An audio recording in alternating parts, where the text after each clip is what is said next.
இயேசுவுக்கே புகழ். இயேசுவில் பிரியமானவர்களே, இன்று நம் ஆண்டவர் எசாயா 58 அதிகாரம் 11 வசனத்தினூடாக இவ்வாறு நம்மோடு பேசுகின்றார். நீர் பாய்ந்த தோட்டம் போலும் ஒருபோதும் வற்றாத நீரூற்று போலும் இருப்பாய். இந்த வசனம் ஆண்டவரின் வழிகாட்டுதலையும் பராமரிப்பையும் பற்றி எடுத்துச் சொல்லுகிறது. அவர் தன்னுடைய ஜனங்களை வறட்சியிலும் வாழ்வுடன் நிறைவாக்குவார்.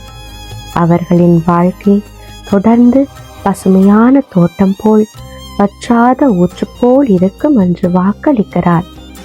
இன்று எங்களுடைய வாழ்க்கை அன்பில்லாமல், துணையில்லாமல், நிம்மதி இல்லாமல், சந்தோஷம் இல்லாமல், பொருளாதார பிரச்சனை, குடும்ப பிரச்சனை, உடலுள்ள வியாதி, சண்டை சச்சரவு, நிச்சயமற்ற எதிர்கால வாழ்க்கை, இப்படியான வறட்சியால் பாதிக்கப்பட்டு வலுவிழந்து நின்று கொண்டிருக்கின்றோமா?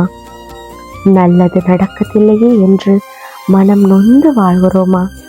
திக்கற்றவர்களாய் வாழ்வின் பயணம் தெரியாமல் தொலைந்து நிற்கிறோமா?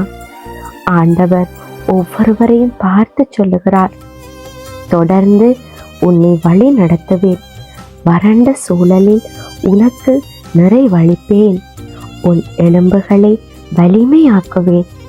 நீயும் செழுமையான தோட்டம் போலும் வற்றாத நீரூற்று போலும் இருப்பாய் என்று வாக்கு கொடுக்கிறார்.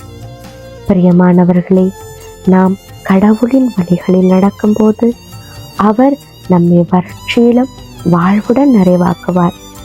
இன்றிலிருந்து எங்களுடைய வாழ்க்கையும் செழிப்பானதாக மாறப்போகிறது.